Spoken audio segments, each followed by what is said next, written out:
ખેડા જિલ્લામાં ખાણ ખનીજ વિભાગની કાર્યવાહી હાથ ધરવામાં આવી। રોયલ્ટી પાસ વિના ખનીજ ચોરી કરતા ડમ્પરો જપ્ત કરવામાં આવ્યા। સંજય ભરવાડનું ડમ્પર ઝડપી વધુ કાર્યવાહી હાથ ધરવામાં આવી છે। ખાણ ખનીજ વિભાગે 2 લાખના દંડ ફટકાર્યા છે અને આરટીઓ વિભાગ પણ કાર્યવાહી કરી શકે છે। આ બાબતે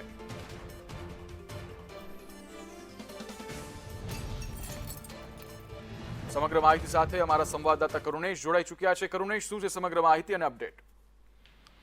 તો જે રીતે માહિતી મળી રહી છે તે પ્રમાણે ખેડા જિલ્લા ખાણ ખનીજ વિભાગ દ્વારા આ ખનીજ માફિયાઓ પર કાર્યવાહી કડક કરી દેવામાં આવી છે। જે રીતે જોવા મળી રહ્યું છે કે દિવસે ને દિવસે ખનીજ ચોરીની જે ઘટનાઓ છે તે ખૂબ જ અત્યારે વધી રહી છે અને બેફામ રીતે આ ખનીજ માફિયાઓ જે ખનીજ ચોરી કરીને વહન કરતા હોય છે, જેમાં રોયલ્ટી પાસ વગર અને કોઈ પણ પ્રકારના જે ખાણ ખનીજના વિભાગના જે નિયમો હોય છે કે પછી ટ્રાફિકના નિયમો હોય છે તે તમામ નિયમોનું છડેચોક ઉલ્લંઘન કરીને આ ખનીજ ચોરી કરતા હોય છે અને રેતી તેમજ આ તમામ ખનીજનું વહન કરતા હોય છે। ત્યારે કંજરી ચોકડી પાસે વોચ ગોઠવી હતી ખાણ ખનીજ વિભાગના અધિકારીઓએ અને તેમના દ્વારા આ જે ચોરી